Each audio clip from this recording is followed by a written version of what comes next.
श्रीरामस्यवांश श्रीरूपं साग्रजातं साधनरघुनाथान्वितं तं सजीवं साधवेतं सावधूतं परिजनसहितं लक्ष्मीसहितं वदेतं श्रीराधा कृष्णपादान् साधनललिता श्रीविशाखान्वितांश्च श्रीकृष्ण करुणा सिन्धु दीनबन्धो जगत्पते गोपेश गोपिकान्त राधाकान्ता नमोऽस्तुते सप्तकाञ्चन गौराङ्गी राधे वृन्दावनेश्वरी वृषभानुसुते देवी प्रणमामि हरिप्रिये वंशाकल्पतरुभ्यश्च कृपासिन्धुभ्येव च पतितानां पावनेभ्यो वैष्णवेभ्यो नमो नमः। हरिः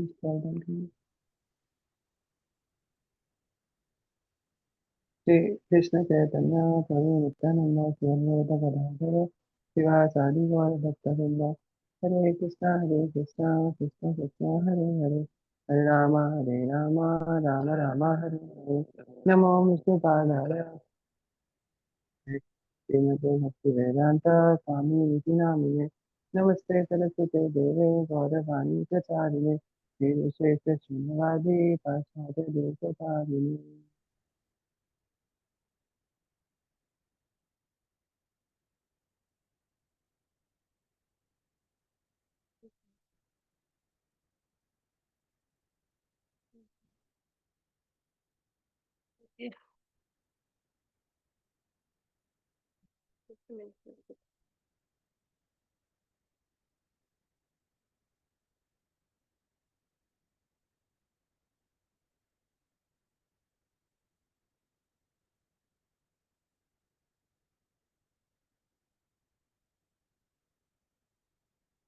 माता जी आप ऑडिबल नहीं हो। बोल नहीं रही हूँ, मैंने बोला था 1 मिनट। 1 सेकंड दीजिए मुझे। आ रही है आवाज? जी हाँ यस माता जी। माता जी। जी जी।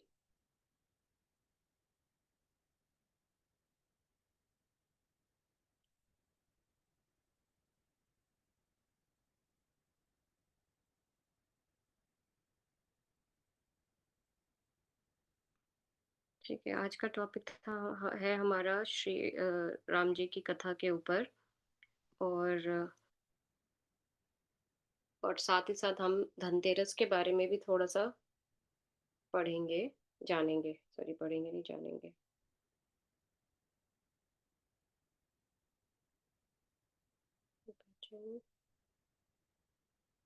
ठीक है। हमारा श्रीनाथाय नाथाय सीताय पते नमः। ओके, ठीक है। तो धनतेरस क्या होता है, कोई बताएंगे मुझे? एनीवन? धनतेरस दीपावली से एक दिन पहले आता है। यस यस गिरधर प्रभु। हरे कृष्ण माता जी। मैं धनतेरस मुझे पता है कि as per the past times कि उस दिन Dhanvantari appeared from the churning of milk ocean. Yes yes yes प्रभु जी। राइट प्रभु जी। ओके, ठीक है। तो कार्तिक त्रयोदशी को धन्वंतरी जी का दिवस मनाया जाता है, क्योंकि इस दिन भगवान धन्वंतरी प्रकट हुए थे अमृत लेकर। भगवान इसलिए बोला जाता है उनको क्योंकि वो विष्णु जी के ही अवतार हैं। विष्णु जी स्वयं प्रकट हुए थे धन्वंतरी के रूप में, भगवान नारायण। तो धनतेरस का असली अर्थ ये है कि लोग बोलते हैं कि धनतेरस में हमें धन खरीदना चाहिए, जैसे सोना चांदी, कोई भी बर्तन।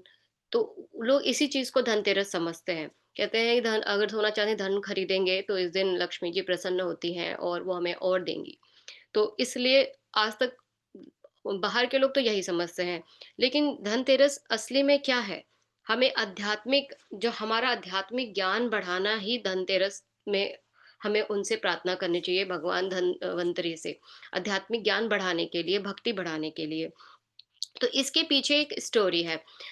तो क्या हुआ था एक बार कि श्रीमद् भागवतम में स्टोरी है कि दुर्वासा मुनि जी ने इंद्रदेव से इतने प्रसन्न हुए कि उन्होंने अपने गले का फूलों का हार उतार के उन्होंने इंद्रदेव को पहनाया। और फिर इंद्रदेव ने क्या किया, उन्होंने अपने गले से निकालकर अपने हाथी ऐरावत को दे दिया। तो ऐरावत ने क्या किया, हाथी ऐरावत ने वह माला उठाया और ज़मीन पे फेंक दी और अपने पैरों से कुचल दिया। तो उसके बाद क्या हुआ, दुर्वासा मुनि ने जब यह देखा कि यह मेरे आशीर्वाद का इतना बड़ा अपमान किया इंद्र ने और उसके ऐरावत ने, तो उन्होंने उसी समय क्रोध में आके उनको श्राप दे दिया कि तुम श्रीहीन हो जाओगे, यानी कि तुम्हारा सारा ऐश्वर्य चला जाएगा। उसके बाद क्या हुआ, असुरों ने चढ़ाई कर दी स्वर्ग में और सारा तहस-नहस करके सब उनसे लूट लिया। और फिर इंद्र बहुत भय में होके भगवान नारायण, भगवान विष्णु जी के पास गए और उनसे सहायता माँगी। तो भगवान ने बोला कि आपको असुरों के साथ संधि करनी चाहिए। तो इंद्रदेव ने भगवान की बात मान के ओके और उन्होंने असुरों से फिर बात की एंड दोनों रेडी हुए और उन्होंने बोला भगवान ने कि समुद्र मंथन करना होगा। जिसमें अ, मंदराचल पर्वत हुए और वासुकी नाग आए, ये सब आए वहाँ पर उस लीला को करने के लिए। तो क्या हुआ था कि देवताओं ने वासुकी नाग का फेस जो है उन्होंने वो चूज़ किया और पूँछ की तरफ दे दिया असुरों को। लेकिन ये बात असुरों को पसंद नहीं आई, तो उन्होंने बोला कि नहीं, हमें तो वासुकी नाग का फेस चाहिए। शास्त्रों में लिखा हुआ है कि सतयुग में जो असुर थे वो अति सुंदर हुआ करते थे, बहुत ही ज़्यादा सुंदर, देवता जैसे सुंदर हुआ करते थे वो। लेकिन क्या हुआ कि जब समुद्र मंथन हो रहा था, तब जब उसके जो घर्षण हो रहा था, उससे जो विष निकल रहे थे वासुकी के मुख से, वो इतना तेज़ था कि वो काला धुआँ बन के उनसे बाहर निकल रहा था, तो वो सारे जो है वो असुरों को लग रहा था, जिसकी वजह से असुर डार्क हुए और उनका चेहरा बिगड़ गया। तो इसके पीछे वो स्टोरी है। एंड देन जब सागर मंथन हुए तो वहां से सारे 14 रत्न निकले। 14 रत्न कौन कौन से निकले, कोई बताएंगे क्या? कौन बताएगा ये? 14 रत्न कौन कौन से थे? कोई भी कितना भी बता सकते हैं, जितना आपको पता हो। यस, गिरिधारी प्रभु। यस माता जी, तो हलाल विश को काउंट कर सकते हैं ना उसमें? यस।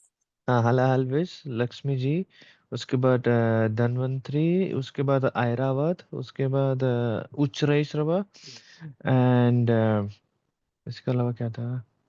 एंड नेक्टर तो था ही, जितना मुझे याद है अभी, 6 याद है। हम्म, ठीक है, मैं बताती हूँ। 14 में तब निकला था कालकूट विष, जो कि शिव जी ने ग्रहण किया था।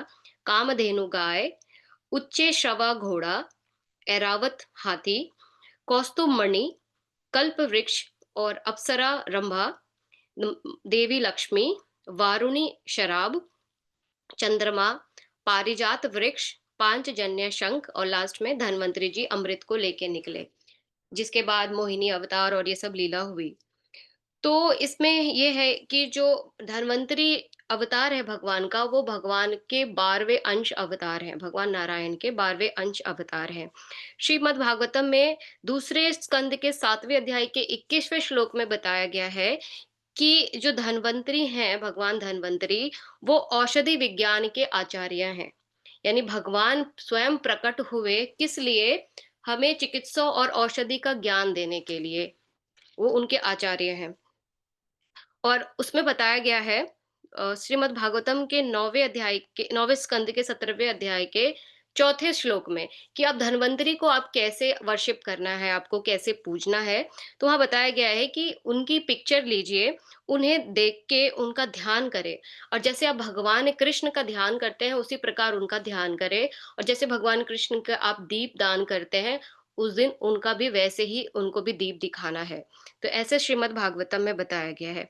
और दूसरा सबसे इम्पोर्टेंट चीज़ है कि इसी दिन लक्ष्मी जी का भी पूजा होता है, तो उस दिन लक्ष्मी जी का भी सेम वैसे ही पूजा करना है, बट लक्ष्मी जी का नारायण के साथ।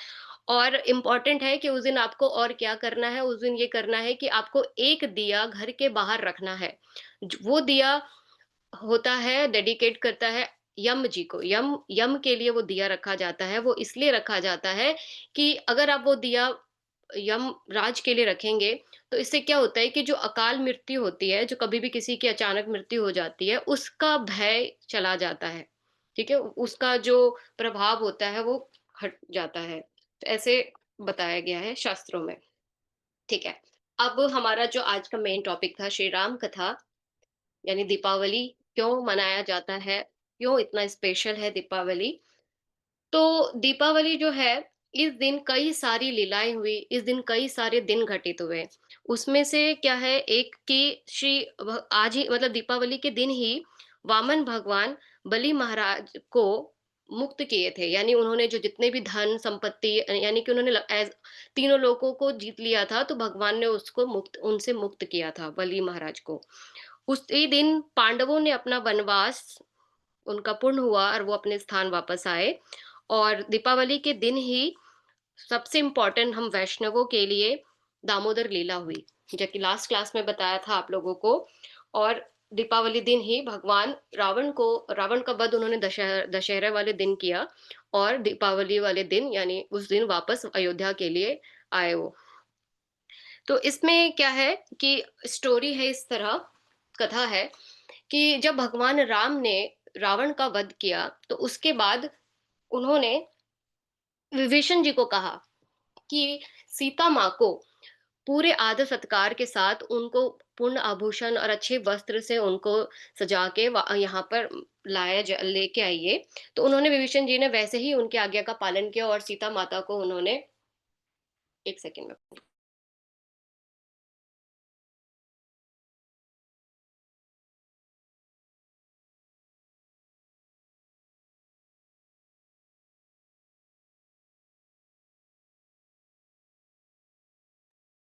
हुँ। तो विभीषण जी सीता माँ को वैसे ही आभूषण और सुंदर वस्त्र पहना के श्री राम जी के पास पालकी में बिठा के पूरे आदर सत्कार के साथ उनके पास लाए। फिर वहाँ पर जितने भी वानर थे, वो वानरों का नेचर आपको बंदरों का नेचर तो पता ही है कि बहुत उछलते-कूदते हैं। तो उसी प्रकार वो सीता माँ को देखने की बहुत कोशिश कर रहे थे और मतलब वो ये सोच रहे थे कि ऐसी कौन-सी स्त्री है, कैसी स्त्री है जिसके लिए हमने इतना बड़ा युद्ध किया श्री राम जी के लिए। तो विभीषण जी को ये हरकतें उनकी अच्छी नहीं लगी, तो उन्होंने उनको रोका। तो राम जी ने बोला कि नहीं विभीषण ऐसा मत करो, क्योंकि इन्हें इन्हें देखने दो। क्योंकि अगर कोई पवित्र स्त्री होती है, तो युद्ध के समय, स्वयंवर के समय, यज्ञ और विवाह के समय उपस्थित हो, तो उसे देखने देना चाहिए, क्योंकि वो पवित्र स्त्री है, कोई भी उससे देखेगा उनका उद्धार ही होगा। तो यहाँ राम जी ने बोला, श्री राम जी ने कि सीता को देखने दो। तो भगवान राम ने आगे विभीषण से बोला कि अब हमें शीघ्र ही निकलना होगा क्योंकि भरत हमारा इंतजार कर रहे हैं। अगर मुझे थोड़ा भी विलंब होगा तो भरत अपना प्राण त्याग देंगे। तो राम जी ने बोला विभीषण को और सुग्रीव को, हनुमान जी को कि आप सब अपने अपने कार्य पे जाए, लेकिन उन लोगों ने भगवान से प्रार्थना की कि नहीं, हम हमें भी आपके साथ चलना है अयोध्या, हमें भी आपके साथ जाने दीजिए। तो भगवान राम जी ने बोला प्रसन्न होके कि यस, ठीक है, आप सब हमारे साथ चलिए। फिर वहां पे पुष्पक विमान आए और सब उसमें बैठ के गए। तो उसमें जितने भी युद्ध में, यहाँ तक कि वानर जो घायल भी थे, उनको भी भगवान ने देवताओं से प्रार्थना करके ठीक किया और सब वो लोग वहाँ से अयोध्या के लिए निकले। लेकिन जब वो अयोध्या पहुँचे, तो अयोध्या पहुँचने से पहले अयोध्या के बॉर्डर पे ऋषि भारद्वाज जी का आश्रम है था, तो वहाँ पर भगवान राम, सीता और लक्ष्मण जी विश्राम करने के लिए रुके और उन्होंने बोला हनुमान जी से कि हनुमान तुम भरत के पास जाओ और उनको संदेश दो कि मैं आ रहा हूँ और जाना ब्राह्मण का वेश बनाकर और और बताना मुझे कि उनकी भरत की क्या प्रतिक्रिया हुई मेरे आने की खबर सुन के। तो जब हनुमान जी ब्राह्मण का वेश बना के भरत जी के पास गए, तो उन्होंने उनको जब वो वहाँ पहुँचे तो उन्होंने बोला कि मैं राम जी का संदेश लेके आया हूँ। और वो ये जब सुने कि राम का संदेश आया है तो वो इतने खुश हुए, तो उन्होंने बताया कि जल्दी बताइए क्या संदेश है? तो उन्होंने बताया कि राम जी जो हैं वो वापस आ रहे हैं अयोध्या। और भरत इतने खुश होके रोने लगे और रोते-रोते मतलब बार-बार पूछ रहे हैं कि अब मुझे फिर से बताइए। तो हनुमान जी फिर से बताते हैं कि श्री राम आ रहे हैं, सीता जी आ रही हैं। तो वो इतने खुश थे कि रोते-रोते और खुशी-खुशी में हनुमान जी को ब्राह्मण समझ के उन्होंने 1 लाख गाय उसी समय दान कर दी। तो हनुमान जी को लगा कि ये इतने इतने प्रेम है इनका श्री राम जी के लिए, इतनी शुद्ध भक्ति है श्री राम जी के लिए, तो उन्होंने अपना हनुमान स्वरूप में वापस आए। और फिर वहाँ पे भरत जी ने शत्रुघ्न को बुलाया और उन्होंने उनको कहा कि जल्दी से सारे अयोध्या को सजाया जाए, उनके लिए पूरा फूलों का मतलब रास्ता बनाया जाए, सारी तैयारियाँ की जाए, मेरे प्रभु श्री राम आ रहे हैं। तब उसके बाद श्री राम जब अयोध्या में आए, तो उससे पहले शत्रुघ्न जी ने जो उनका एक शत्रुघ्न जहाँ रहते थे, उनका उस जगह का नाम नंदीग्राम था और वहाँ से नंदीग्राम से लेकर अयोध्या तक उन्होंने एक रोड बनवा दी। इतनी जल्दी-जल्दी में उन्होंने एक रॉयल टाइप की रोड बनवाई और फूलों की उसपे पूरी सेज बना दी कि श्री राम जी उसपे चल के जाएँगे। राम आते हैं, पुष्पक विमान से उतरते हैं और भरत उनको देख के रोए जा रहे हैं। श्री राम जी उनका आलिंगन करते हैं और बोलते हैं अ, बहुत प्रेम से आलिंगन करते हैं, लेकिन भरत इतने रो रहे होते हैं, इतने रो रहे थे कि उनके आँसुओं से उनका शरीर श्री राम जी का पूरा शरीर भीग जाता है, उनके कपड़े सारे गीले हो जाते हैं। उसके बाद भरत प्रार्थना करते हैं श्री राम जी से कि अब आप अपना ये भेष उतार के अब वापस अपने राजसी वेश में आइए और इसके साथ हम चलेंगे अयोध्या। तो वहाँ पे वो श्री राम जी अपना तैयार होके अयोध्या के लिए खुद भरत जी उनके सारथी बनते हैं और उनको अपने साथ लेके जाते हैं। जब अयोध्या पहुँचते हैं तब बताया जाता है कि बड़े-बड़े घड़ों में समुद्र से पानी लाया गया। 500 तीर्थों से पानी लाया गया और भगवान श्री राम जी का अभिषेक हुआ। उसके बाद ये है कि पूरा जो अयोध्या था, जब श्री राम जी को देख के इतने रो रहे हैं वो, इतने रो रहे हैं मतलब उनकी आँसू नहीं रुक रहे क्योंकि जब श्री राम जी वनवास के लिए 14 वर्ष के वनवास के लिए निकले थे, तो पूरा अयोध्या शोकमग्न हो गया था। उन्होंने उस दिन के बाद से कोई भी व्यंजन मतलब पकवान होता है ना वैरायटी, वो सब कभी नहीं बनाया उन्होंने। उन्होंने 14 साल से कोई दीप नहीं जलाई घर में। तो जब श्री राम जी जब आए तो उन्होंने जो 14 साल तक जो दीप नहीं जलाए थे एक-एक दिन, वो सारे एक-एक घर ने उन 14 साल जितने दीप नहीं जलाए, उन एक-एक घरों ने दीप जलाए।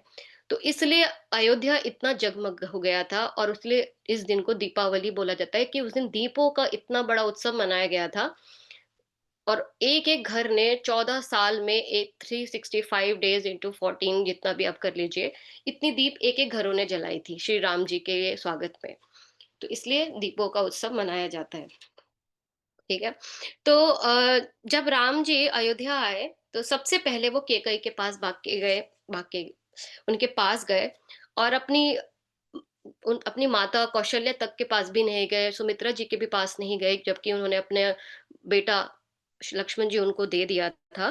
तो यहाँ पर वो कैकेयी के पास गए और जबकि कैकेयी ने उन्हें 14 वर्ष का वनवास दिया, फिर भी राम जी उनके पास गए, तो इससे क्या होता है? इससे हमें राम जी के चरित्र से एक शिक्षा मिलती है, दीपावली के दिन कि जो हमारी सबसे अधिक निंदा, ईर्ष्या करता है, जिसके साथ हमारी बनती नहीं है, दीपावली के दिन हमें हमें उनके घर जाना चाहिए। यानी कि जैसे आप जिनसे चिढ़ रहे हो या वो हमसे चिढ़ रहा है या आप अपने आप दुश्मन समझते हो जिसको, दीपावली के दिन उनके घर स्पेशली जाना चाहिए। जैसे राम जी ने बताया जल्दी से आए और सीधे कैकेयी जी के पास गए। जो जो निंदा और ईर्ष्या करे, उनके अधिक निकट हमें होना चाहिए। क्योंकि जो अगर हमेशा आपकी प्रशंसा करता रहता है ना, यानी आप और जल्दी गिर जाएँगे। आपका और जल्दी फॉल डाउन होगा जो आपकी हमेशा प्रशंसा करते हैं। यानी जो अगर आप अपनी हमेशा बड़ा ही सुनते रहेंगे तो आपके अंदर एक ईगो हाई होता जाएगा। और अगर आप भक्ति मार्ग में आगे बढ़ना चाहते हैं, तो आप उन लोगों के निकट रहना चाहिए हम लोगों को जो हमारी गलतियाँ बताते हैं, जो हमें डाँटते हैं, जो हमें फटकारते हैं। क्योंकि इन लोगों की वजह से हम लोगों को बहुत कुछ सीखने को मिलता है। हमें हमारी गलतियों का पता चलता है।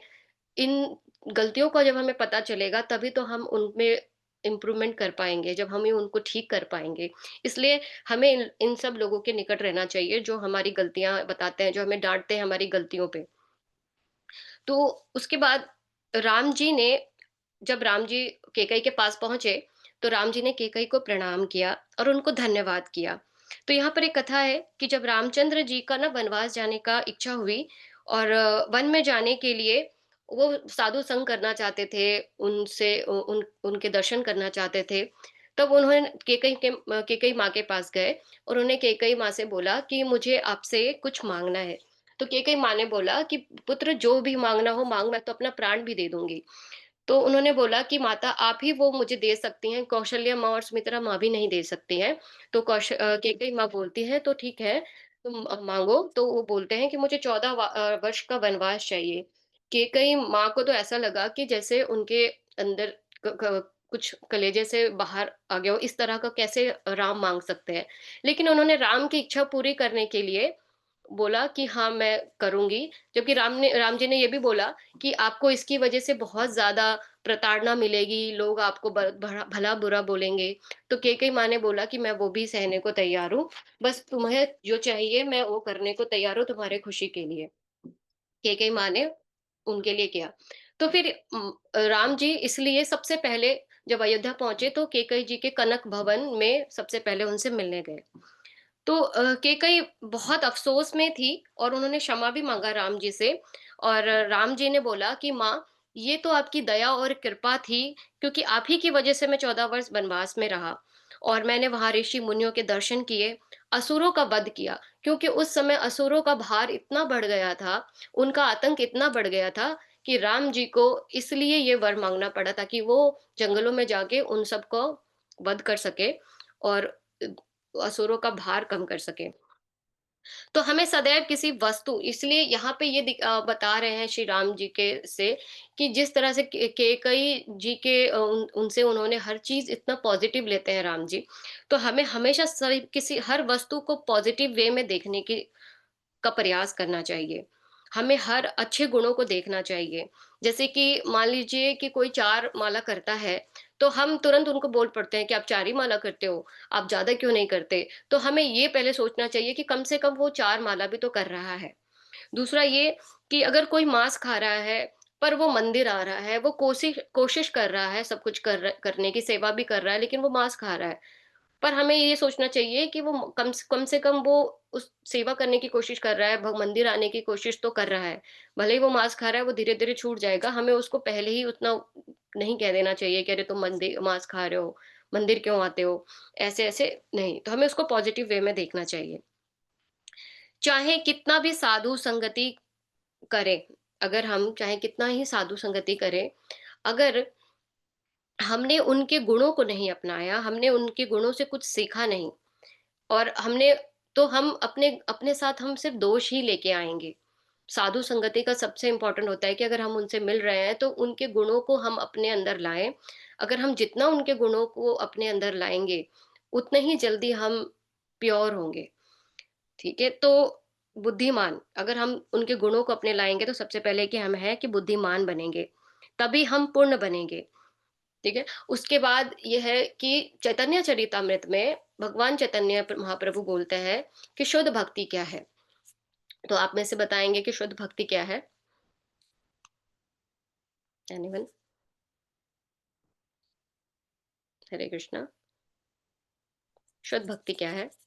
कृष्णार्पणमस्तु। अन्याभिलाषिता शून्यं ज्ञानकर्मादीनावृतम् हुँ, अनुकूलेन कृष्णानुशीलनं मत्कृतोत्तमम्।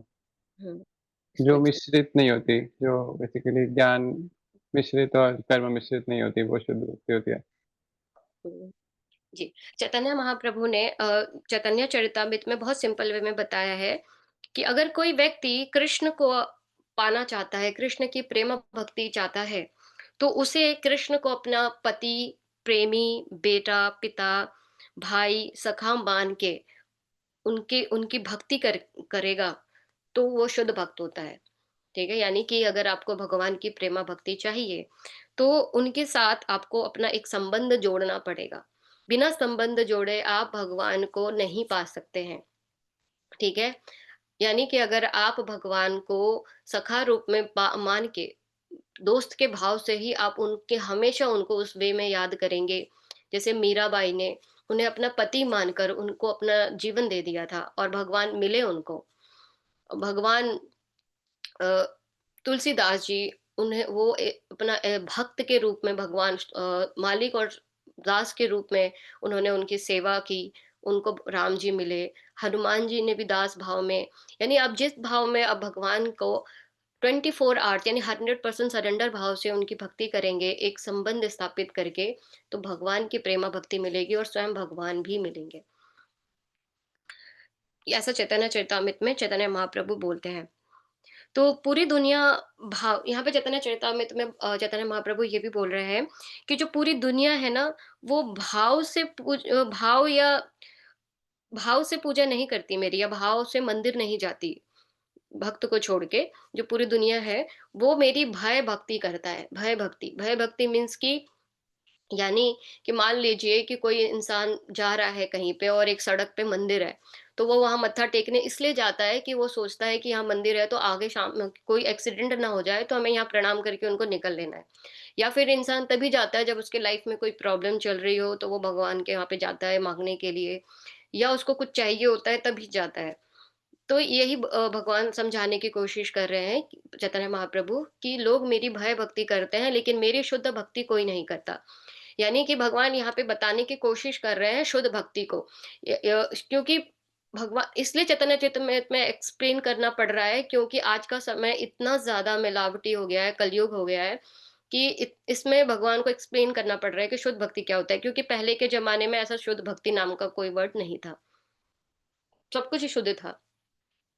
जिस प्रकार आजकल लिखना पड़ता है देसी घी, शुद्ध घी, लेकिन पहले के ज़माने में घी, घी ही होता था। लेकिन आज कलयुग में इतनी मिलावटें हो गई हैं कि घी को शुद्ध लिखना पड़ता है, इसलिए भगवान को भी शुद्ध भक्ति एक्सप्लेन करनी पड़ती है।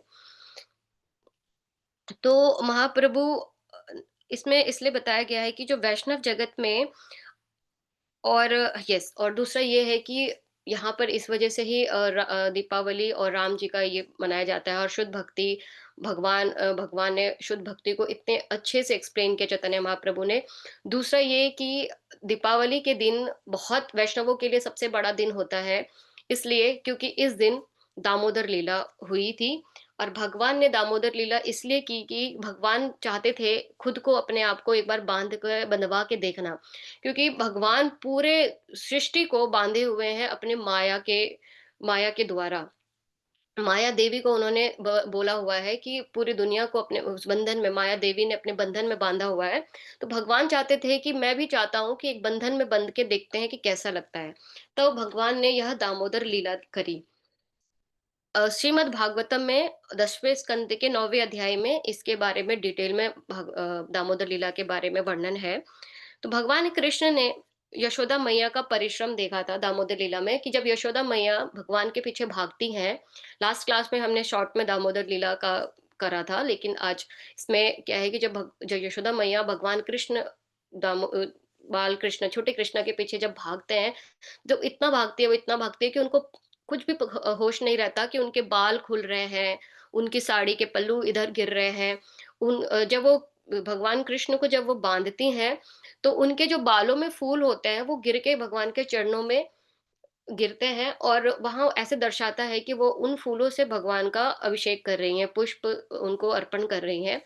और बताया गया है उसमें कि उस समय, यानी द्वापर युग में, जो कार्तिक का समय था, उस समय इतनी ठंड होती थी, मतलब आज तो कुछ भी नहीं होता इंडिया में ठंड, उस समय इतनी ठंड होती थी। उस समय माता यशोदा इतनी ज़्यादा थक गई थी, और थकावट की वजह से इतना ज़्यादा वो पसीना-पसीना हो गई थी इतनी ठंड में।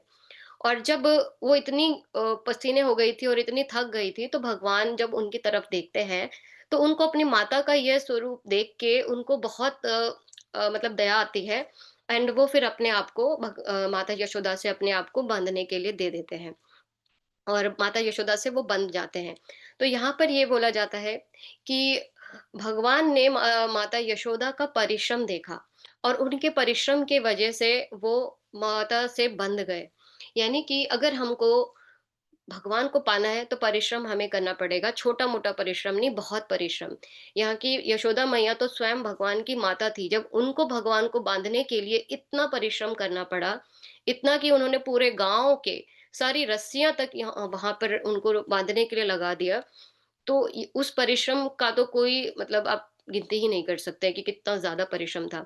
तो इसमें क्या है कि जब हम साधना और भक्ति जब हम करते हैं, तो हम वो तो रेगुलर कर ही रहे हैं। उससे कुछ उस भक्ति से भी हमें और ऊपर परिश्रम करना पड़ेगा भगवान को पाने के लिए। तो यहाँ पर जब तक हम परिश्रम नहीं करेंगे, तब तक हमें भगवान नहीं मिलेंगे। ठीक है? और भगवान का परिश्रम ऐसे-वैसे नहीं करना, तो हमें अब क्या है कि भगवान का परिश्रम अब हमें कैसे करना है? भगवान का परिश्रम हमें शास्त्रों के अनुसार करना है, शास्त्रों के अनुसार। यानी जो शास्त्रों में हमें जो मेथड बताया गया है कि हमें कैसे भगवान को पाने के लिए हमें क्या-क्या करना है, हमें उसे फ़ॉलो करना है। दूसरा, गुरु के मार्गदर्शन के द्वारा हमें प्रयास करना है। बिना गुरु के हम भगवान को नहीं पा सकते हैं। ओके। एंड अब दीपावली में क्या करें? दीपावली में हमें क्या करना चाहिए? तो दीपावली में हमारा क्या भाव हो, तो इसका शास्त्रों का क्या उपदेश है कि जब समुद्र मंथन हुआ था, तो उससे लक्ष्मी जी प्रकट हुईं। जब लक्ष्मी लक्ष्मी जी प्रकट हुईं, तो उन्होंने सबसे पहले वहाँ पर नारायण जी का आवाहन किया और नारायण भगवान विष्णु स्वयं वहाँ प्रकट हुए और उन्होंने उन्हें अपना पति रूप में स्वीकार किया। और उसके बाद वहाँ पे जितने भी उपस्थित देवी-देवता थे, वहाँ पे लक्ष्मी जी की पूजा आराधना की। तो उस दिन से लक्ष्मी जी की पूजा की होती है। उसी दिन से जब समुद्र मंथन से लक्ष्मी जी प्रकट हुई और उन्होंने अपने पति रूप में विष्णु जी को स्वीकार किया, तो उस दिन से लक्ष्मी जी का और सेकंड यस और प्रभुपाद यहाँ पे बोलते हैं कि हमें कभी भी लक्ष्मी जी की मतलब अकेले पूजा नहीं करनी चाहिए। हमेशा लक्ष्मी और नारायण के साथ में पूजा करनी चाहिए। लक्ष्मी क्योंकि लक्ष्मी धन की देवी हैं और वो सिर्फ भगवान नारायण के साथ ही हो सकती हैं, इसलिए कभी भी हमें लक्ष्मी जी का अकेले नहीं करना चाहिए और नारायण का साथ में करना चाहिए। श्रीमद् भागवतम के छठे स्कंद के 19वें अध्याय के छठवें श्लोक में बताते हैं कि विष्णु पत्नी महामाया महापुरुष लक्षणे प्रियधा में महाभागे लोका महत नमस्तुते। यानी कि हमें अब कैसे लक्ष्मी जी की पूजा करनी चाहिए कि भगवान विष्णु को बार-बार प्रणाम। ये दीपावली के दिन आपको कैसे लक्ष्मी जी की पूजा करनी है कि भगवान विष्णु को बार-बार प्रणाम करने के बाद भक्त को धन की देवी माता लक्ष्मी को सादर प्रणाम करना चाहिए और इस प्रकार प्रार्थना करनी चाहिए, हे भगवान विष्णु की पत्नी, हे भगवान विष्णु की अंतर्यामी, आप स्वयं भगवान विष्णु के समान ही उत्तम हैं। क्योंकि आप में उनके सभी गुण और ऐश्वर्य विद्यमान है। हे धन की देवी मुझ पर कृपा करें। हे समस्त जगत की माता मैं आपको सादर प्रणाम करता हूँ। तो ये श्रीमद् भागवतम के इस श्लोक को आप दिवाली के दिन श्री माता लक्ष्मी के लिए पढ़ सकते हैं। उनसे प्रार्थना कर सकते हैं। किस प्रकार प्रार्थना कर सकते हैं इस श्लोक के थ्रू आप कर सकते हैं। ठीक है? तो इस अध्याय में आपको पूजन की और इसका तात्पर्य भी पढ़ेंगे तो आपको थोड़ा डिटेल में पता चल जाएगा। तो आज का बहुत शॉर्ट लेक्चर ही था श्री राम जी का क्योंकि अब श्री राम का स्टार्टिंग से अगर मैं बताती कि कैसे युद्ध हुआ ये हुआ तो बहुत लंबा हो जाता तो मैंने बहुत छोटा ही कथा करी है श्री राम जी की। तो अगर आपका इस आज के टॉपिक से कोई क्वेश्चन हो तो पूछ सकता है। यस कृष्ण माता जी। हरे कृष्णा माता जी। थैंक यू, बहुत अच्छा लगा लेक्चर, बहुत अच्छी कथा थी। मुझे क्वेश्चन था कि जैसे कंपैरिजन ड्रॉ कर रही हूँ मैं कि जैसे शिव जी और सती माँ की जो कथा होती है, उससे जी हम ये सीखते हैं कि हमको अनइनवाइटेड कभी किसी के घर नहीं जाना चाहिए। चाहे वो जी हमारे दोस्त भी क्यों ना हो, पर अगर उनका कॉन्शसनेस करेक्ट लेवल पे नहीं है, तो हम नहीं जाना चाहिए हमको उनके घर। हम्म, और जैसे दूसरा फिर आपने अभी जैसे राम जी की कथा से ये समझा हमने कि दिवाली के दिन तो हमको मतलब जाना ही चाहिए हमारे मतलब जो हमारी निंदा करते हैं, जो हमसे नहीं अच्छे से रहते हैं उनके घर। पर फिर ये थोड़ा-सा ऐसे मतलब आजकल तो ऐसा नहीं होता ना कि लोग एकदम से फॉरगिव कर देते हैं और एकदम सब एक मिल जाते हैं। ये तो जी। पहले होता था। तो अभी हम इसको कैसे इंटरप्रेट करेंगे कि सामने वाला निभाना नहीं चाह रहा है, तो हमको क्या करना चाहिए फिर ऐसे केस में? माता जी जहाँ तक मुझे पता है कि दिवाली के दिन हर कोई अपना यहाँ फॉरेन कंट्रीज में तो नहीं लेकिन इंडिया में दिवाली के दिन कोई अपना घर नहीं बंद करता पूजा के समय। अगर आप उस दिन उनके घर किसी भी उससे जाएँगे ना तो वो कभी आपका डिसरिस्पेक्ट नहीं करते हैं, ये मेरा एक्सपीरियंस है। वो स्वीकार करते हैं आपका घर में भी आना, आपका मिठाई भी लेंगे, आपसे बात भी करेंगे, हैप्पी दिवाली भी बोलेंगे। तो ऐसा कुछ नहीं होता, यहाँ तक कि होली में भी कहते हैं ना कि दुश्मन भी गले लग जाए। तो ये सब ऐसे ही बोला गया है क्योंकि ये चलता आया है कि फेस्टिवल्स में दुश्मन भी एक-दूसरे के काफ़ी कभी एक-दूसरे का तिरस्कार नहीं करते। आप ट्राई कर जी। यस, ट्राई कर सकते हैं। ऐसा तो कुछ है नहीं कि हमें कुछ स्पेशल चीज़ करनी चाहिए। बट हाँ, ये है कि दिवाली के दिन स्पेशली घर इसलिए खोला जाता है कि वो लोग लक्ष्मी को बुलाया जाता है और जिस दिन लोग सोचते हैं कि लक्ष्मी जी को अगर हम इतना सम्मान दे रहे हैं, तो हमारे घर उस दिन कोई भी आएगा तो हमें उसका तिरस्कार नहीं करना है। हाँ, पर मैंने जनरली माताजी ये देखा है कि 1-2 दिन तो सब ठीक होते हैं, पर वो ऐसा बैक टू बेसिक्स हो जाता है फेस्टिवल निकलने के बाद।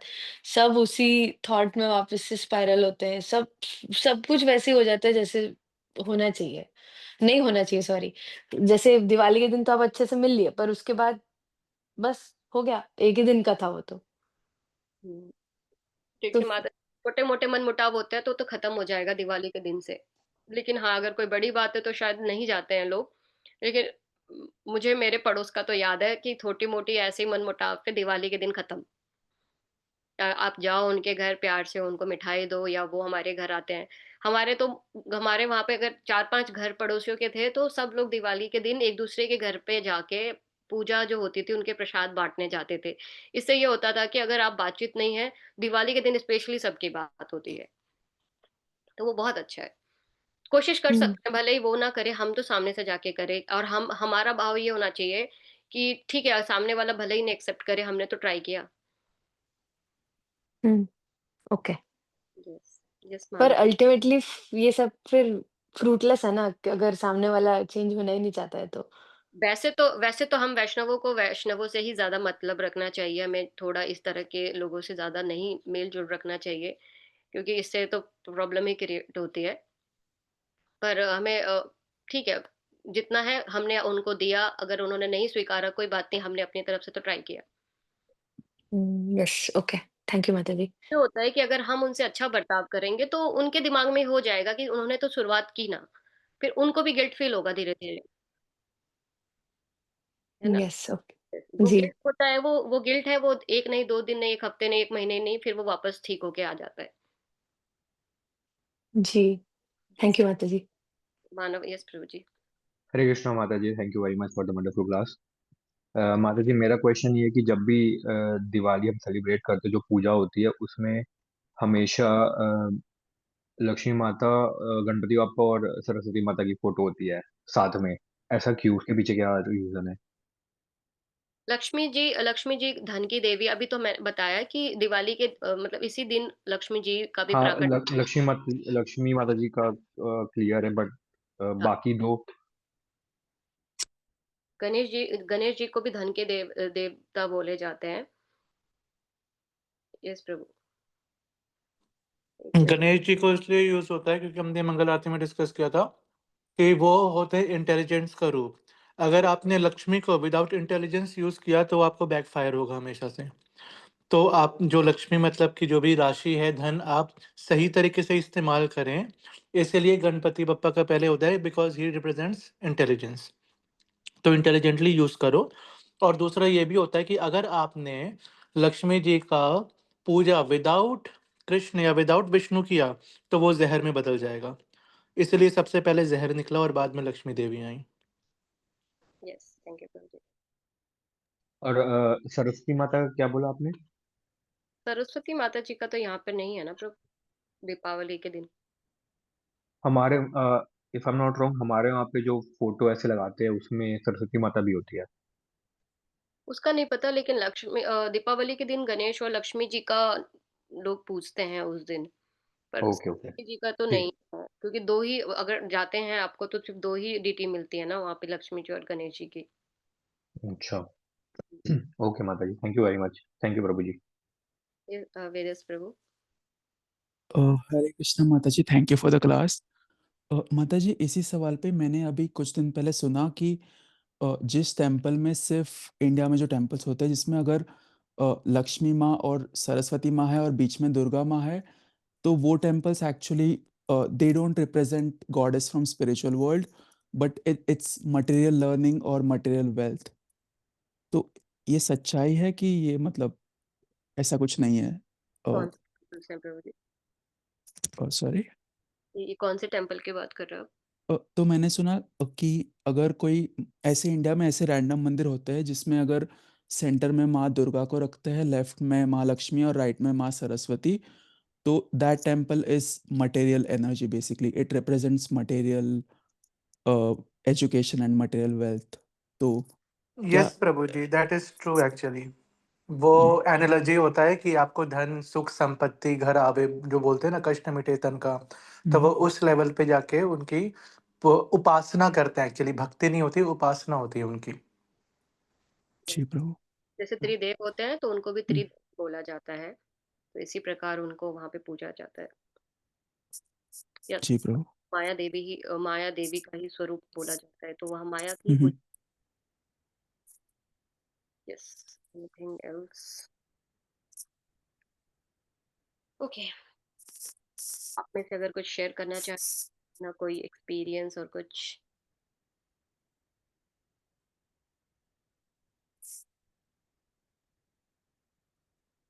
ओके, तो आप लोग यस कृष्ण माता जी।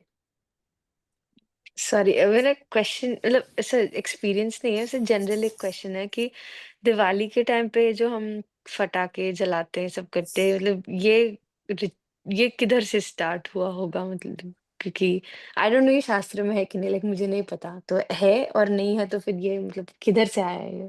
पटाखों का तो नहीं है शास्त्रों में माता जी, ये सब धीरे धीरे चलता हुँ, आया है।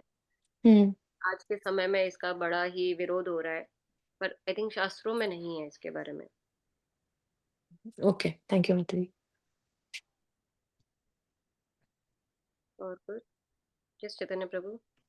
जो आप भागवतम का श्लोक बता रहे थे वो कौन सा श्लोक नंबर है? ये लक्ष्मी पूजा का हाँ। अम, ये 6 19 6।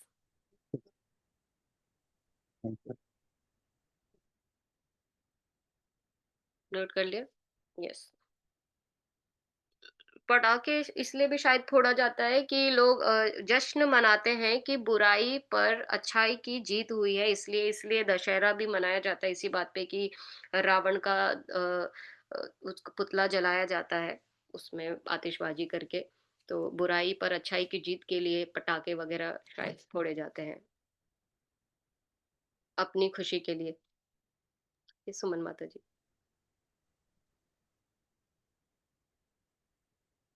सुमन माता जी, हरे Krishna. Hare Krishna Mataji. Mataji, thank you for the lovely class. Mataji, I do have a question. I remember when we were kids, like around these days, from the Shera till Diwali, there were certain restrictions which were told us, like the things to follow, like आप खुले बालों में बाहर नहीं जाते हैं, and so many things, because it's like these are the most auspicious days as well, and like yes माता जी, हमारे बड़े बुजुर्ग और शास्त्रों में भी कई जगह पे है कि अमावस्या की रात होती है दीपावली को, और हाँ जी, अमावस्या के दिन जो बहुत ज्यादा लोग ब्लैक मैजिक करते हैं, यहाँ पे भूत पिशाच प्रेत उस दिन एक्टिव होते हैं। इसी वजह से स्त्रियों को स्पेशली बाल खुले रखने के लिए मना किया जाता है, और बाल सिर्फ अमावस्या नहीं भी हो तो स्त्रियों को बाल खुलने के लिए मना ही किया जाता है। रात के समय संध्या होने के बाद तो खुला रखना ही नहीं चाहिए। तो आज भी गाँव में ये चीज़ फ़ॉलो होती है, शहरों में नहीं होती, तो ये रीज़न है माता जी। जी माताजी। क्योंकि बालों में क्या होता है, मैंने पहले भी हमारे क्लासेस में बताया कि बालों में पाप का वास होता है, और उधर से ही चीज़ें अट्रैक्ट होती है, स्पेशली गर्ल्स के ऊपर। जी माताजी, थैंक यू माता। ये क्षमा सखी माता जी। हरे कृष्णा माता जी। माता जी, दिवाली में काली पूजा भी तो होती है, काली पूजा के बारे में तो कोई नहीं बोलता यस, है। काली पूजा भी होती है। मैं थोड़ा वैष्णव वे में बोला था मैंने। और माता जी, अभी ये जो चोटी खोलने का एक्चुअली मुझे जितना पता है कि जब नारी चोटी खोलते हैं, जैसे दुर्गा माता जब चोटी ओपन किए थे तभी महिषासुर को मारे थे, द्रौपदी भी जब चोटी ये किए थे तभी दुशासन को उतना तो नारी को हमेशा चोट ये तो है कि बाल तो गिरता है, वो मतलब खाने में वो एक ये होता है, और नारी को हमेशा चोटी बांध के रखना चाहिए क्योंकि चोटी खोलते हैं तो अशुभ का लक्षण होता है। बट आजकल तो कलयुग में सब खोल के रखते हैं।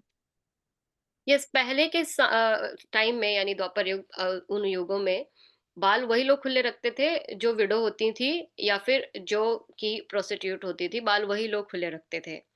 नहीं, विडो भी नहीं, जो लोग प्रोस्टिट्यूट होते थे वो लोग खुला रखते थे, विडो भी इतना नहीं, विडो के लिए तो इनफैक्ट ज्यादा रूल रेगुलेशन होता है माता जी, मैंने जितना मतलब हमारे एंसेस्टर को देखा है, विडो के लिए बहुत ही रूल रेगुलेशन है। बट हाँ, प्रोस्टिट्यूट जो लोग होते हैं वो लोग चोटी खोला रखते हैं।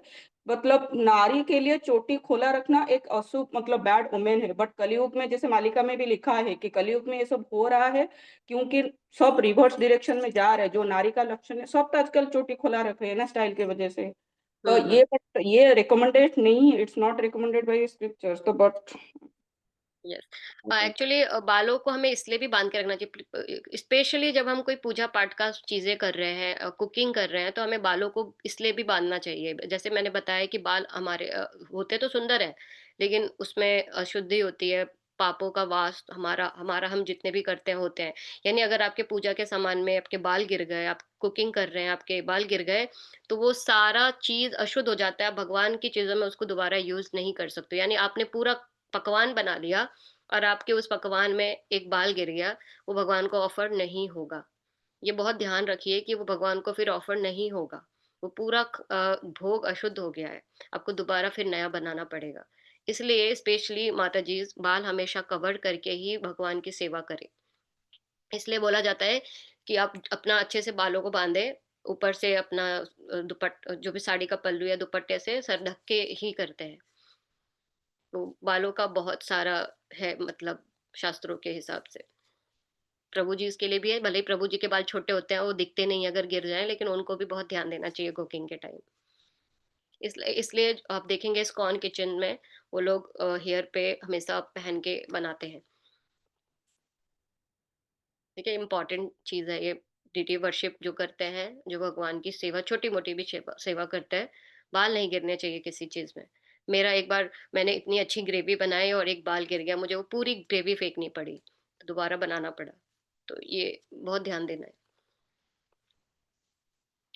ठीक है। और माता कोई जी एक्चुअली ये मुझे पता नहीं है मैं राइट हूँ या रॉन्ग हूँ। बोलते हैं कि एक्चुअली जो बलि महाराज नारायण को बंदी करके रखते रखे थे, इस टाइम पे ही लक्ष्मी माता गए थे नरक, तो वहां से छुड़ा के लाए थे नारायण जी को।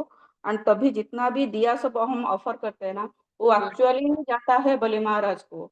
तो जो देव दीपावली होता है जो कार्तिक पूर्णिमा में आता है, उसी हम्म, दिन एक्चुअली जो हम जाके कोई मतलब नदी हो गया तालाब हो गया, मतलब जो पवित्र ये होता है पायस, अगर वहां जाके दिया मतलब ऑफर करते तो वो एक्चुअली नारायण को ही जाता है। बट ये जो ये कितना सच्चे है मुझे पता नहीं, बट ये मैंने सुना है कि बलि महाराज जो नारायण को बंदी बना मतलब जो वामन अवतार में जो गए थे, तो जो थे लक्ष्मी माता इस टाइम पे ही गए थे। तो जितना भी क्योंकि नरक तो अंधा मतलब डार्क डार्क रहता है, तो जितना भी दिया हम सब ऑफर करते हैं तो वो एक्चुअली बलि क्योंकि उस टाइम पे लक्ष्मी वहां थे, तो सब दिया एक्चुअली बलि महाराज के लिए ही जाता है। तो एक्चुअली नारायण के लिए जाएगा तो फिर देव दीपावली में हम जो दिया ऑफर करते हैं तो हम्म। वो नारायण को ही जाता है एक्चुअली। ये कितना ये है मैंने बस सुना है ये। ये तो मैंने नहीं सुना माता जी। हमने तो मतलब हमारे तो इस बचपन से यही दीपावली का श्री राम जी से ही सुना है कि राम जी आए और उनके नहीं आने की। ये नहीं राम जी तो आए थे, बट ये जो घर घर में जो दिया लगता है एंड वो इतना हमारे साइड में तो ये देव दीपावली में भी पूरी मतलब उड़ीसा में भी हम दिया ऑफर करते हैं मतलब तालाब नहीं तो नदी मतलब मतलब जो ये प्लेस हुआ वहां भी जाके दिया लगाते हैं। एक्चुअली वो दिया नारायण को ही जाता है, बट ये जो अमावस्या में जो दिया जितना भी जलते हैं ना वो सब क्योंकि उस टाइम में लक्ष्मी वहां थे एक्चुअली नारायण को ये करने के लिए गए थे। हम्म। बट ये है ये मुझे पता नहीं, बस मैंने सुना है।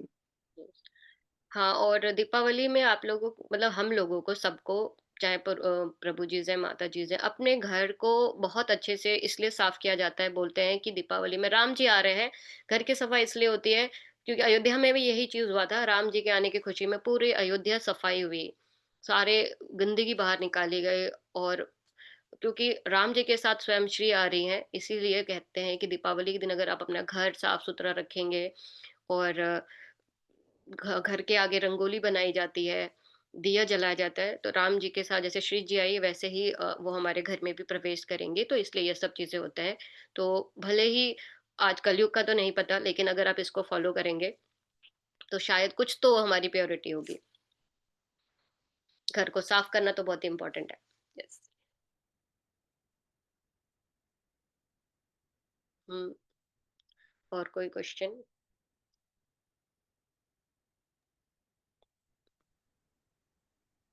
कोई क्वेश्चन और कुछ? आज क्लास बहुत छोटी हो गई बट कोई नहीं।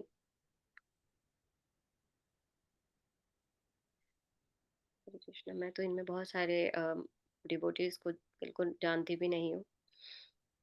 Yes. हम्म। तो आप लोग ठीक है, मैंने आपको भागवतम का श्लोक बता दिया है 6:19 विष्णु पत्नी महामाया महापुरुष लक्षणे प्रियधा में महाभागे लोका महत नमस्तुते। तो ये श्लोक है जिसमें आप प्रार्थना कर सकते हैं लक्ष्मी जी से दीपावली के रात में पूजा जब करेंगे तब। ठीक है, और अगर कोई लास्ट क्वेश्चन है तो कुछ भी पूछ सकता है। और पूजा क्या क्या वैसे पूजा में क्या रिचुअल करना चाहिए दीपावली के टाइम पे? प्रभु जैसे मैंने बचपन से और मैं देखा है और जो हम फॉलो करते हैं उसमें आप प्रॉपर फ्रूट्स भगवान को भोग लगा सकते हैं, अपने हाथ से बना के मिठाई या कुछ भी। बाहर से खरीद सकते हैं ठीक है, लेकिन घर से बना सकते हैं तो बहुत अच्छा है। घरों में दिया दीप दिखाना है, दीप दान जैसे आप करते हैं वैसे ही लक्ष्मी नारायण का कर सकते हैं। लक्ष्मी नारायण की तस्वीर होनी जरूरी है, पर नहीं है तो जो भी है आपके पास आप उनको अपने मन से उनको वहां पे करके उनकी पूजा कर सकते हैं। और किस प्रकार करना है, जैसे संध्या आरती आप गौर आरती करते हैं वो करने के बाद अब प्रॉपर लक्ष्मी, हम लोग तो प्रॉपर वो भौतिक वाला आरती गाते हैं ना, हम लोग वो करते थे, लेकिन अभी जब से इसमें आ गए तो हम लोगों ने वो कम कर दिया। और फिर प्रॉपर जो वैष्णव रीति रिवाज के थ्रू जो होता है, गौर आरती किया और फिर बाद में दामोदर अष्टकम किया और फिर आरती करी लक्ष्मी नारायण जी की साथ में, भगवान जो जो भी कोई भी भजन गा के, और फिर उसी हिसाब से वैसे ही करते हैं प्रभु जी। बाकी बाकी जिनके भी क्योंकि अलग अलग स्टेट है इंडिया में, अलग अलग रिचुअल्स होते हैं, जो वो है वो अपना फॉलो करिए। ऐसा नहीं है कि अगर हम वैष्णव हो गए तो रिचुअल्स नहीं करना चाहिए, करना चाहिए, क्योंकि वो अच्छा होता है, वो भी अच्छा होता है, एक प्रैक्टिस ही होती है आपको अपनी रिचुअल फॉलो करना। यस मानव प्रभु। हरे कृष्ण माता जी जैसे मेरी शादी होने वाली है अभी, तो हम्म। मैंने पूछा था कि वो जो पंडित होंगे वो किस तरीके से मतलब शादी कराएंगे, तो हम्म। वो कर्मकांडी तरीके से या पता नहीं, मतलब मुझे भी कोई आइडिया नहीं है। तो डिफरेंस क्या है माता जी ये सब में, कर्मकांडी और जो दूसरा तरीका है वैष्णव? वैष्णव शादी को प्रभु जी वैदिक शादी बोला जाता है, जो कि जैसे वैसे तो प्रभुपाद ने जो ये रीति रिवाज है मोस्टली बंगाली, जो हमारी जो शादी होती है इस्कॉन में वो बंगाली मिक्स रीति रिवाज है और थोड़ा वैदिक कल्चर लिया हुआ है। लेकिन उसमें क्या होता है कि जो वैदिक शादी में आजकल के मॉडर्न शादी में जो है ये हो गया है कि लोग वरमाला कर लेते हैं, एंगेजमेंट रिंग सेरेमनी सब पहले ही कर लेते हैं। लेकिन वैदिक शादी में ऐसा नहीं होता है। वैदिक शादी में आप लड़का लड़की तब तक अपना फेस नहीं दिखाते हो जब तक आप लोग एक मंडप पे एक दूसरे के सामने नहीं आते हो। तो आप लोग अपना फेस तभी दिखाते हो जब आप मंडप में एक दूसरे के सामने आते हो, यानी कि लड़की अपना फेस कवर करके आती है और लड़का भी अपना सेहरा पहन के आते हैं। तो ऐसा नहीं है आज के समय में सिर्फ क्या बोलते हैं पगड़ी पहन के आ जाते हैं, लेकिन लड़के को भी सेहरा लगा के आना होता है। पुराने जमानों में आज भी गांव घरों में ये चीज फॉलो होता है, घूंघट करके आना और सेहरा पहन के आना। वैदिक शादियों में ये चीज होता है कि मंडप पे ही रिंग एक्सचेंज होता है, मंडप पे ही वरमाला होती है, कुछ भी स्टेज वगैरह पे नहीं होता है। तो ये आज कलयुगी शादी हो गई है, लेकिन वैदिक शादी में नहीं होता प्रभु। वैदिक शादी में आप लड़का लड़की एक दूसरे के, हमारी शादी हुई थी तो हम लोगों का मतलब अपने इस्कॉन में जो होती है, जब लड़का लड़की सामने आते हैं एंड तब तक मुख नहीं देखते, फिर लड़की 7 फेरे लेती है वर के, और फिर सामने आके फिर एक दूसरे का मुख देखते हैं। तो इस प्रकार तब सबसे पहले आप मंडप में एक दूसरे को देखते हैं और फिर बैठते हैं साथ में। तो उसके बाद बैठते हैं और फिर सारी रिचुअल होती है, और उसमें सब भगवान जो हम वैष्णव होते हैं उसमें हमारे सारे आचार्यों का प्रणाम मंत्र बोला जाता है, आपके जो गुरु हैं उनका प्रणाम मंत्र बोला जाता है। तो वैष्णव शादी में यही एक्स्ट्रा होता है कि आपके गुरु, आपके आचार्य, सबको वहां पे आह्वान किया जाता है, यज्ञ में उनको बुलाया जाता है, उनसे आपसे आशीर्वाद दिए जाते हैं। वहाँ पे आपसे दान करने को भी बोला जाता है। और क्योंकि हर शादियों में गाय का होना बहुत इम्पोर्टेंट है, तो हम यहाँ शहरों में तो गाय को नहीं ला सकते, तो इसलिए आप वहाँ पे चांदी की या कोई भी गाय रखी जाती है, मेटल या जिस धातु की, वहाँ पे गाय समझ के। तो ऐसा होता है वैदिक शादियों में।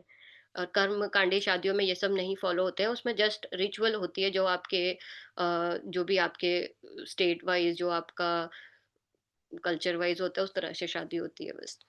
पर वैदिक शादी में यही होता है। ओके माता जी, थैंक यू वेरी मच माता जी।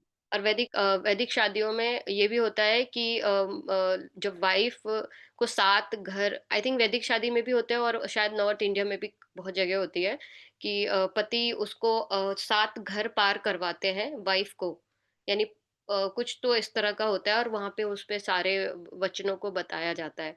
जब आप एक फेरे लेते हैं तो आपको एक वचन समझाया जाता है, जो आपके पुरोहित होंगे वो समझाते हैं कि ये वचन दे रहे हो और इस वचन का क्या मतलब है। तो बहुत सारी चीज़ें भौतिक शादी में भी समझाते हैं, बट मुझे इतना नहीं पता है। मेरी शादी का मुझे पता है, थोड़े बहुत याद है। ओके माता जी। यस, अगर आप ट्राई कर सकते हो कि आप थोड़े बहुत चीज़ें ऐड करा सकते हो, ऐसा कुछ नहीं है। आप अगर आप जिन जिन गुरु से आप एस्पायरिंग हो, आप उनका मंत्र पढ़ सकते हो बीच में, इस तरह से कर सकते हो आप। ओके माता जी, यस। थैंक यू माता जी। जी, तो फिर आज का क्लास करें कंप्लीट। ठीक है, ठीक है। सभी थैंक यू, आप लोग आए क्लास में मुझे सुनने के लिए। Thank you. Thank you, Mataji, for the lovely class. Hare thank you Krishna, माता थैंक यू जी। वेरी मच हरे माता जी, Krishna, thank thank you you very much. Hare Krishna Thank you, माता जी की जय हो। Hare thank you so much माता जी, हरे हरे कृष्ण। कृष्णा। Hare Krishna. हरे कृष्णा। की माता जी, हरे कृष्ण। थैंक यू माता जी, हरे कृष्ण।